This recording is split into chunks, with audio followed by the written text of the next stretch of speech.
කොන්චිවා ඔකට දෙක ජපනිස්තර YouTube channel එකත් එක්ක අද මම කතා කරන්න දෙන්නේ ප්‍රයිම් මිනිස්ටර් වෙනස් වුණාන් පස්සේ තකේචිසාන ආවන් පස්සේ එක එක නීති වෙනස් වෙන්න යනවා ඉස්සරහට වෙනස් වෙන්න තියෙනවා එක එක නිවුස් යනවා එක එක ඩීටේල්ස් දානවා මේවා කවද්ද වෙනස් වෙන්නේ කොයි කාලෙද වෙනස් වෙන්නේ මේවා ඇත්තටම වෙයිද මේ වගේ ගොඩක් අය ප්‍රශ්න අහලා තිබ්බා මොන වගේ වෙනස්කම්ද වෙන්නේ කියලා එන්න ඉන්න අහලා තිබ්බා මගෙන් මේ හැමෝම දැනගන්න මම හිතුවා වීඩියෝ එකක් කරොත් හොඳයි කියලා රයිට් අපි කෙටියෙන් බලමු මොනවාද ඉස්සරහට වෙනස් වෙන්න තියෙන්නේ කියලා මුලින්ම ගත්තොත් ඇත්තටම ඔයාලා දන්නවා ජපානයේ වීසා එකක් රිනියු කරනකොට යෙන් 6000ක ඉංශිදායි එකක් එහෙම නැත්නම් රෙවෙනියු ස්ටෑම්ප් ෆී එකක් අනිවාර්යෙන් ගෙවන්න ඕනේ. මේක අප්‍රේල් වෙනකන් යෙන් 4000ට තිබ්බේ. මේ අවුරුද්දේ අප්‍රේල් ඉඳන් ඒක යෙන් 6000ට මාරු වුණා. ඒත් එක්ක මේක ඊළඟ අවුරුද්ද වෙනකොට මෙයාලා වෙනස් කරන්න තීරණය කරලා තියෙනවා. රයිට් යෙන් 6000ක යෙන් 30000ට වෙනස් කරන්න කියලා හිතාගෙන තමයි මෙයාලා ඉන්නේ. යුරෝප් වල ඇමරිකාවේ ෆී එකට සමාන වෙන්න සාපේක්ෂ වෙන්න විදියට මේ 30000ක් ගන්නවා කියලා තියෙනවා වීසා එකක් රිනියු කරන්න. ඒත් එක්කම පර්මනන්ට් රෙසිඩන්සි එකක් රිනියු කරන්න ඉස්සර කොලයක් තමයි ගන්න. කියන්නේ දැන් කොලයක් තමයි ගන්නෙ. ඉචිමන් ඒ කියන්නේ යෙන් 10000ක් තමයි ගන්නෙ. මේක යෙන් 30000 දක්වා මෙයාලා වැඩි කරන්න යනවා කියලා තිබ්බා. සමහර නිවුස් වල තිබ්බා යෙන් 10000 වෙනකම්. ඒ කියන්නේ යෙන් ලක්ෂයක්. යෙන් 10000 නෙවෙයි යෙන් ලක්ෂයක් වෙනකම් මේක වැඩි කරනවා කියලා 10000 ඉන්නම්. මේක තාම ඇත්තටම ස්ථිර නැහැ. මේව මොනවාද වෙනස් වෙන්නේ මොන වගේ ගණන් වලින්ද වෙනස් වෙන්නේ කියලා මේක ජනවාරිවල පාර්ලිමේන්තු එක රැස් වුණා. මේවා තමයි ඉදිරිපත් කරන්න තියෙන කරුණු. මේවා කොයි කාලෙද වෙනස් වෙන්නේ මොන අවුරුද්දෙන් වෙනස් වෙනවද කියලා ඒකට ඔක්කොම අපිට 2026 ජනවාරි වලින් පස්සේ තමයි දැනගන්න පුළුවන් වෙන්නේ. ඒත් එක්කම PR දාන්න ඉන්න කට්ටියටත් එක්සෑම් එකක් මෙයාලා එන්ටර් කරන්න හදනවා. PR එක දාන්න මෙච්චර කාලෙට එක්සෑම් එකක් ඕනුනේ නැහැ. ඒත් ඉස්සරහට ජපනීස් ලැන්ග්වේජ් එක්සෑම් එකකට ජපනීස් ලැන්ග්වේජ් එකේ දැනුම තියෙනවද කියලා PR එක දාන්න කලින් මෙයාලා චෙක් කරන්න යනවා. ඒත් එක්කම තමයි දැනට ජපානයේ පාස්පෝර්ට් එක අවුරුදු 5කින් ඇප්ලයි කරන්න පුළුවන්. ජපානයේ අවුරුදු 5ක ඉන්නවා නම් ඔයාලටත් පුළුවන් ජපානයේ පාස්පෝර්ට් එක ඇප්ලයි කරන්න. මේක මෙයාලා අවුරුදු 10ක් දක්වා කල් ගන්නවන් තමයි යන්නේ. PR එකට හා සාපේක්ෂ වෙනකොට PR එක ගන්න අවුරුදු 10යි ඒ ජපානයේ පාස්පෝර්ට් එක ගන්න අවුරුදු 5න් ලේසි හන්දා මේකේ කාලය වෙනස් වෙන්න ඉඩ තියෙනවා.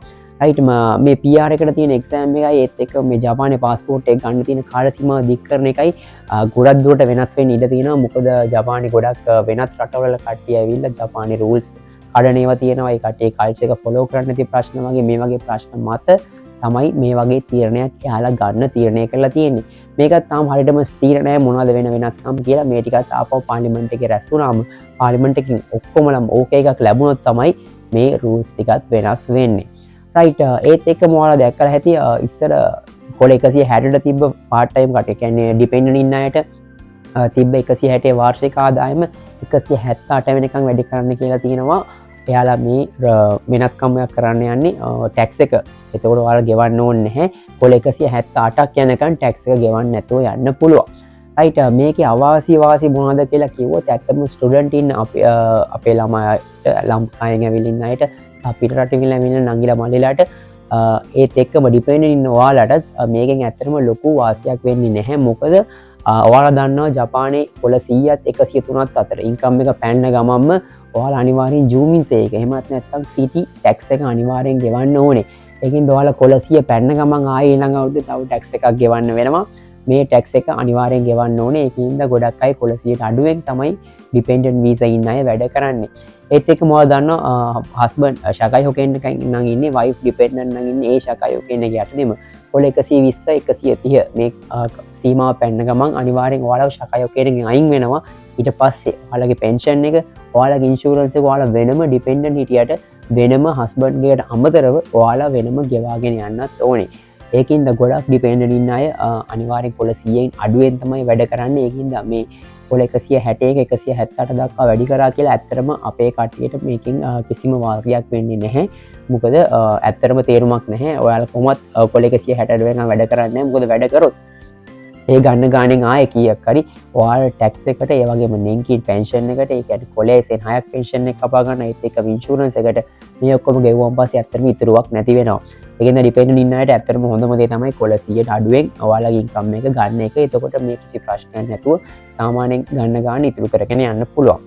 රයිට් ඇත්තටම ඇයි මේ වෙනස්කම කරලා තිනවා වෙලා මේ කොළ 160 178 වෙනකම් වැඩි කරලා තියෙන්නේ කියලා කිව්වොත් අවුරුදු 15 ඉඳන් මේ ජපානයේ වැඩ කරන්න පුළුවන් පාර්ට් ටයිම් ගොඩක් ඉස්කෝලේ යන අය, දෛගකු යන අය මෙයාලා අවුරුදු 15ත් 20ත් අතර යනකම් ඔයාලා ඉන්ශුරන්ස් මුකුත් ගෙවන්න ඕනේ නැහැ. ඔයාලා ඉන්නේ අම්මලාගේ තාත්තලාගේ ඉන්ශුරන්ස් එකකින් ඒත් එක්කම පෙන්ෂන් එක ගෙවන්න ඕනෙත් නැහැ. ඒ වගේම ටැක්ස් ගෙවන්න ඕනෙත් නැති වෙනවා. දැන් 160 ඉඳන් 178 වෙනකම් වැඩ කරාම ඇත්තටම එයාලගේ වැඩ කරන එක වැඩි කරන්න තමයි මේ රූල් එක වෙනස් කරලා තියෙන්නේ. මේක ඇත්තටම පිටරට අයට වෙන වාසියක් නෙමෙයි. ඇත්තටම ජපානයේ ඉන්න අවුරුදු 15 30ත් අතර අයට තව වැඩිපුර වැඩ කරවලා ඒ කට්ටිය ඒක ටැක්ස් එක ගෙවන්න ඕනේ නැති කරලා මේ රූල් එක වෙනස් කරලා තියෙන්නේ මෙන්න මේ හේතුව මත. ඒකින්ද ඇත්තටම ලොකු වාසියක් නැහැ මේක වෙනස් වුණා කියලා අපේ කට්ටියට. ඒකින්ද ඔයාලත් අනිවාර්යෙන් ওই කට්ටියගේ ආදායම ඔයාලා ඉන්න පැත්තත් එක බලලා වැඩ කරන්න. මොකද හදිස්සියෙන් අතේ එක පැන්නොත් ඔයාලට ආය ටැක්ස් ගෙවන්න එක විතරයි මෙතනින් වෙන්නේ. කිසිම ඉතුරුවක් වෙන්නේ නැහැ. එතකොට ඒකින්ද හොඳට හොයලා බලලා වැඩ කරන්න. රයිට් මේක තමයි ඇත්තටම කියන්න ඕන දැන්ට වෙනස් වෙන්න තියෙන නීති මේවා තමයි. ඉස්සරහට මොනවද නීති වෙනස් වෙන්නේ මොන වගේ නීතිද වෙනස් වෙලා තියෙන්නේ කියලා හරියටම දැනගත්ත ගමන් පාර්ලිමේන්තු එකකින් ඕකේ එකක් හම්බෙච්ච ගමන් වීඩියෝ එකක් කරලා ඔයාලවත් දැනුවත් කරන්න. රයිට් අද වීඩියෝ එකකින් එච්චරයි. යන්න කලින් කියන්න කැමති තාමත් අපේ channel එක subscribe කරලා නැත්නම් පල්ලෙහා subscribe button එක තියෙනවා. අනිවාර්යෙන් click කරගෙන යන්න. මේ වීඩියෝ එක හොඳයි කියලා දෙනවා නම් අනිවාර්යෙන් share කරන්න. රයිට් එහෙනම් අපි ඊළඟ වීඩියෝ එකෙන් හම්බෙමු. සයනාරා.